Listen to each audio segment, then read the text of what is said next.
Bonjour. Alors dans la série Autobiographie d'une émotion, aujourd'hui je vais vous parler de la tristesse. Donc j'ai déjà fait 2 vidéos, une sur la colère, une sur la peur, que je vous invite à aller regarder si vous ne les avez pas encore visionnées. Et donc juste un petit rappel, parce que je préfère le dire plusieurs fois, parce que c'est tellement important. C'est déjà, qu'est-ce qu'une émotion ? Donc une émotion, c'est une énergie de vie, une énergie qui vient exprimer un déséquilibre en nous. On peut comparer une émotion un petit peu comme un messager qui viendrait nous alerter sur un déséquilibre intérieur, un besoin qui doit être satisfait et une ressource qui doit activer. En clair, une émotion, ça n'a rien de négatif, c'est tout bénef, ça nous invite juste à à épanouir nos qualités d'être, nos dons, nos talents et à nous rapprocher de ce que nous sommes au plus profond de nous. Et donc ce que nous sommes au plus profond de nous, eh bien c'est un être sensible, vulnérable, intuitif, plein d'amour.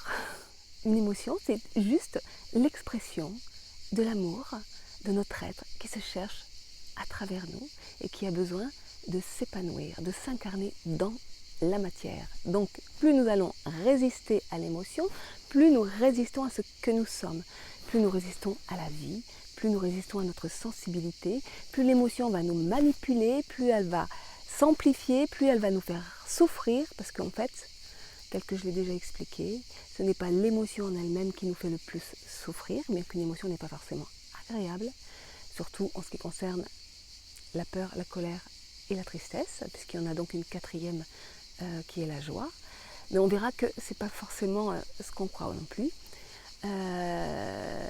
Donc ce qui nous fait souffrir, c'est notre résistance à l'émotion.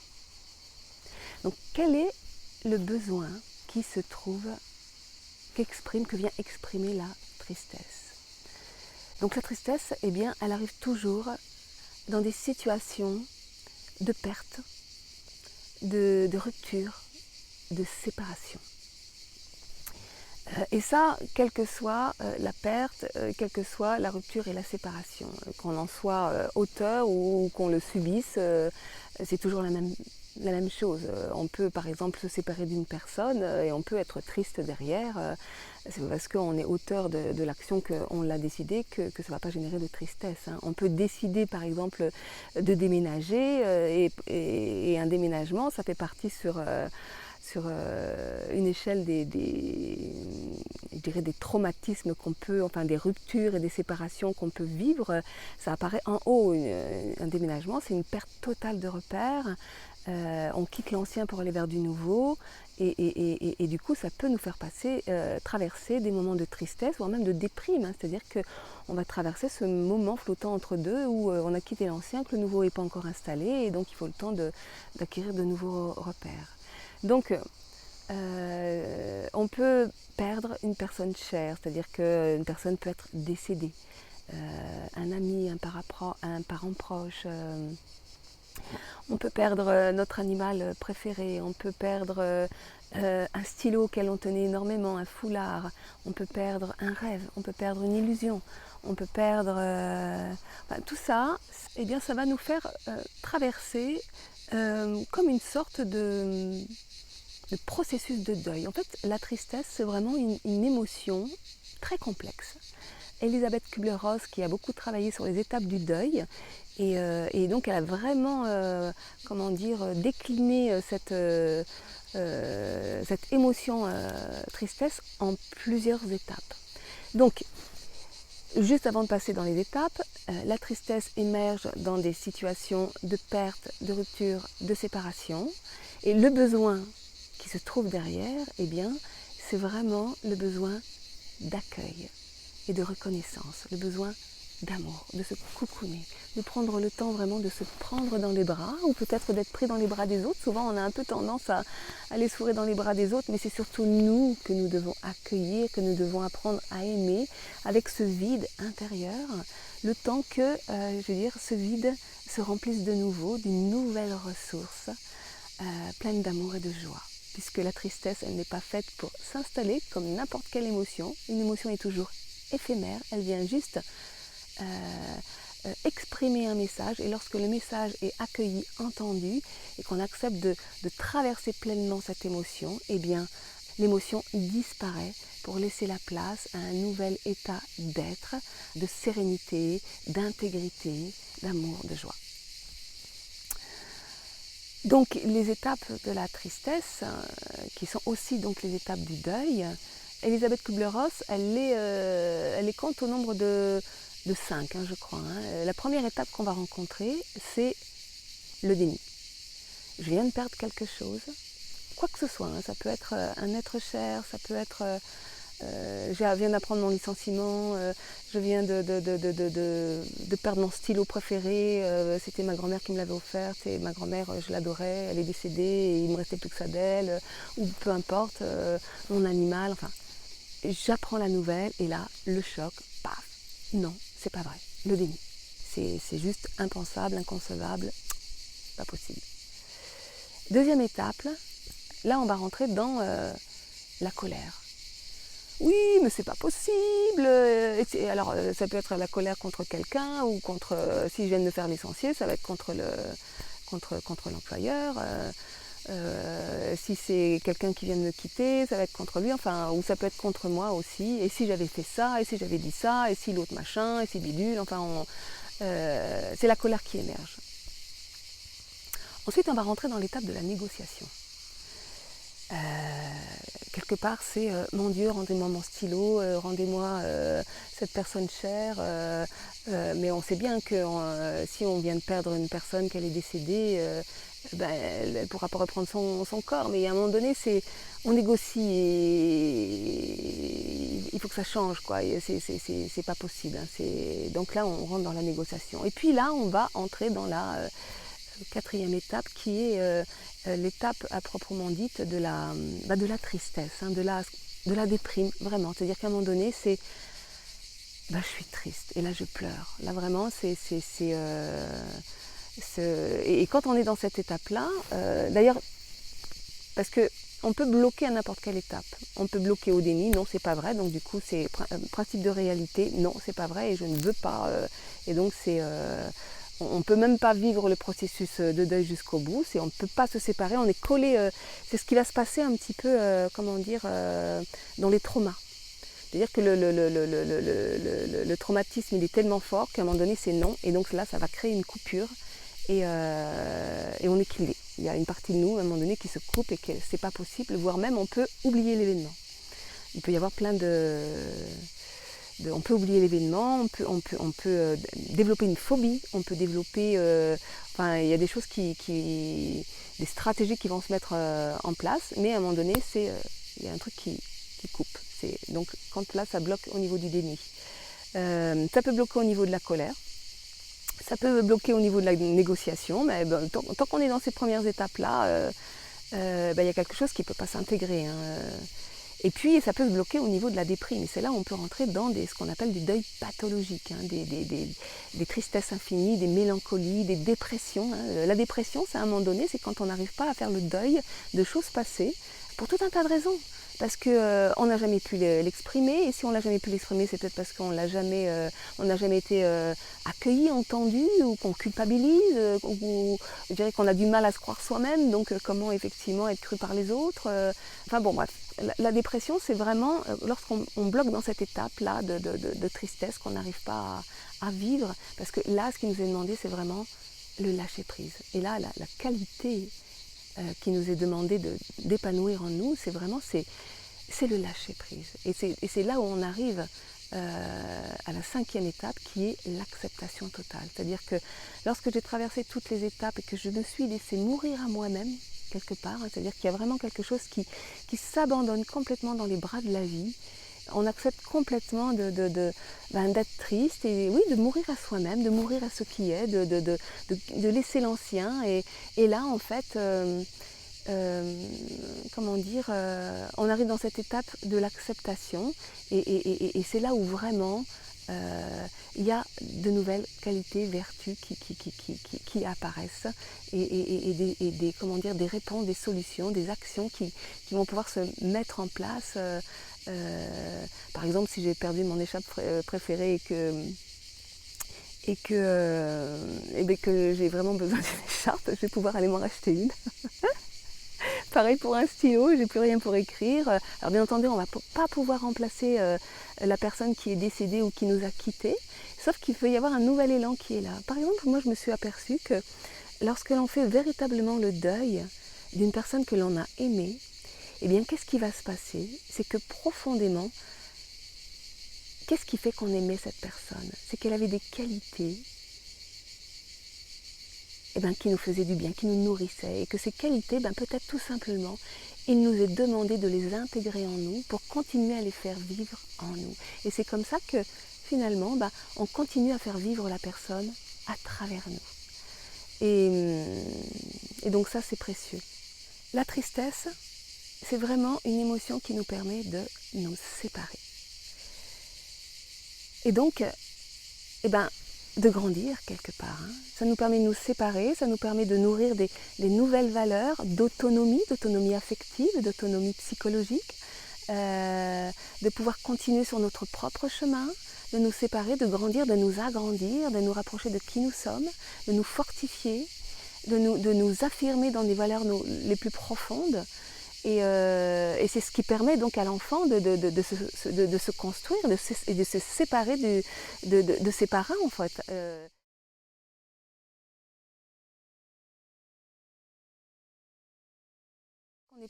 Parce que lorsqu'on n'est plus dans cette confusion entre cette notion de désir et cette notion de besoin, c'est-à-dire que les parents ont le devoir de satisfaire les besoins de l'enfant, et les besoins sont multiples, ils sont physiologiques, ils sont affectifs, ils sont relationnels, ils sont même spirituels, reconnaître son enfant comme étant un être divin à part entière et lui permettre de se connecter à cette propre source d'amour, voilà. Et donc différencier les besoins qui sont vitaux et communs à l'humanité à la notion de désir, c'est-à-dire que l'enfant, il est habité d'élan de vie, il a plein de désirs et c'est super, mais ce n'est pas aux parents de satisfaire les désirs de son enfant, et que donc un désir, il a besoin d'être accueilli, d'être reconnu, d'être valorisé, et accompagner son enfant à réaliser, à mettre en place des actions pour réaliser ses propres désirs. Mais c'est un véritable cadeau qu'on lui fait, parce qu'il va pouvoir se connecter à ses ressources intérieures. Donc d'une part, ça veut dire qu'il faut faire le deuil de la toute-puissance vis-à-vis de son enfant. Je ne peux pas tout, je ne suis pas tout pour mon enfant. Mon enfant, il doit pouvoir à un moment donné se séparer de moi et voler de ses propres ailes. Et donc je ne peux pas tout pour mon enfant. Et pour le parent, ça va être traverser cette tristesse de laisser à un moment donné l'enfant se débatouiller par lui-même, quoi. Je ne peux pas satisfaire tous ses désirs, je ne peux pas satisfaire, il doit apprendre par lui-même. Et parfois ça passe par des phases difficiles, parce que quand on voit son enfant patauger dans la merde, on va dire, et qu'on se sent bien impuissant, qu'on voudrait l'aider, mais que finalement c'est un petit peu vous connaissez cette histoire qui a beaucoup circulé à une époque sur internet, aimer la main ouverte, c'est-à-dire c'est ce promeneur qui se balade dans la forêt et à la croisée des chemins, il voit un papillon en train de sortir de son cocon, et il s'approche et il voit que le papillon peine à sortir. Il est là, il force sur le cocon et tout, puis le promeneur, il est complètement je vais l'aider, et il arrive, et avec ses deux doigts là, il écarte le cocon, et donc du coup le papillon sort, et donc il tombe par terre et il meurt. Et c'est là où le promeneur prend conscience que c'est au prix du combat de ses ailes contre le cocon que le papillon fortifie ses ailes et qu'il peut s'envoler. Donc c'est un peu ça, quoi. Et lorsqu'on veut absolument protéger l'enfant de toutes les épreuves de la vie, on veut son bonheur à tout prix, et c'est là où on en fait, comment dire, presque un enfant roi dans les extrêmes, c'est-à-dire qu'il va décider de tout, et je le surprotège, et finalement, quelque part, je le maltraite. J'en fais un nourrisson géant, je le dépossède complètement de ses propres ressources, et je vais en faire un enfant despotique, souffrant d'abord, parce qu'il n'a pas la juste limite, et on le met quelque part dans une position d'adulte. Je parle vraiment d'accompagner l'enfant au plus proche du principe de réalité et de ses propres limites à soi aussi. Et donc voilà, apprendre à couper le cordon. Et c'est vraiment pas quelque chose qui se vit dans notre culture aujourd'hui. Et quand on voit justement cette difficulté à couper le cordon, on est vraiment comment dire, dans l'ère de la transition douce aujourd'hui. Il n'y a plus aucun rituel qui vient permettre les passages entre les différents âges de la vie. On refuse la souffrance, on repousse les limites de la mort et de la souffrance, les limites de la maladie, on refuse les limites de la communication avec l'internet, le portable. On est toujours, comment dire, avec une sucette dans la bouche quelque part, hein, parce que c'est vrai que le portable, ça peut vraiment être considéré comme une addiction, hein, mais je ne peux pas couper le cordon, je suis toujours reliée à l'autre, je suis toujours reliée à... Et donc du coup, je ne peux pas me séparer, je ne peux pas me relier. Et quand je ne peux pas me séparer, je ne peux pas me relier à ce que je suis. Et ça passe par accepter de ressentir ses émotions, son émotion. Donc, permettre à l'enfant de gérer sa propre tristesse, de pouvoir gérer cette émotion qui va, à un moment donné, dans cette traversée de l'émotion, dans cette traversée du vide, il y a, à un moment donné, sa créativité qui va émerger. Mais je me souviens, pour avoir vécu ça vraiment très fort avec ma dernière fille, où à un moment donné, c'était la période d'Halloween, et elle voulait fêter Halloween, et il fallait acheter des guirlandes, et acheter ci, et acheter ça, et à un moment donné, j'ai dit non. Je n'achèterai rien, regarde, des guirlandes, tu peux en faire, il y a plein de papier dans l'armoire et tout ça. La première, non, c'est pas possible, la colère, et puis vas-y, la négociation, et si machin, et si truc, et moi j'ai tenu bon, et puis là, pouf, elle est partie s'enfermer dans sa chambre, tristesse et tout. Elle est ressortie 2 heures après, elle est arrivée avec une guirlande. Et là, elle a commencé à découper dans les papiers, elle en a foutu partout dans la maison, elle s'est fait son déguisement, elle s'est fait pendant 2 jours, ça a été la créativité. Et elle était mais heureuse, elle avait trouvé une solution, elle était heureuse. Elle a pu inviter ses copines, ils sont allés frapper à la porte des gens, chercher les bonbons. On n'a jamais eu besoin d'acheter de bonbons, elle en a ramené des tonnes, après on pouvait les redistribuer tellement il y en avait. Elle a passé une soirée formidable, et moi j'avais tenu bon, j'avais pas dit « Oh ma pauvre cocotte, elle est si malheureuse, on va l'acheter les guirlandes ». Non, j'ai tenu bon, et elle s'est vraiment connectée à ses ressources. Et qu'est-ce qui s'est passé? Elle avait plein d'estime d'elle-même, elle avait plein de confiance en elle, et c'est pas étonnant que ce soit une gamine qui soit partie très tôt de la maison, parce qu'elle avait vraiment cette autonomie et qui était là à l'intérieur, et qui lui a permis vraiment d'aller dans la vie très tôt avec confiance. Alors ce qui est très, très rigolo, parce que cette vidéo elle était prévue, et donc je savais que c'était cette vidéo sur la tristesse qu'il fallait que je fasse, et il s'avère que actuellement, peut-être que ça se voit pas, mais je traverse quelque chose d'assez difficile, et je me sens profondément triste. Et donc là, je suis partie quelques jours, et je suis dans un petit coin sympathique en Ardèche, et je fais cette vidéo là dans la forêt. Et je traverse, je dirais que quelque part, je suis dans mon vide intérieur, dans ce no man's land, et où je sais qu'il y a quelque chose là auquel j'ai dit stop. Mais je ne sais pas ce qui va se mettre à la place, je ne sais pas. Là, je suis vraiment dans cette traversée du vide, et c'est ça qui est important à comprendre à chaque fois qu'on est dans l'accueil d'une émotion, et c'est vrai pour la tristesse, mais c'est vrai pour n'importe quelle émotion.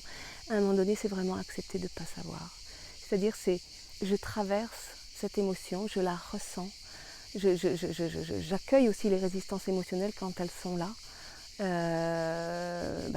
peut être de la peur, ça peut être de la culpabilité, ça peut être de la honte, ça peut être et j'accepte d'être fragile, d'être triste, quoi, d'être fragile et vulnérable, et je me prends dans les bras et je suis dans cette traversée du vide et je ne sais pas ce qu'il y aura après.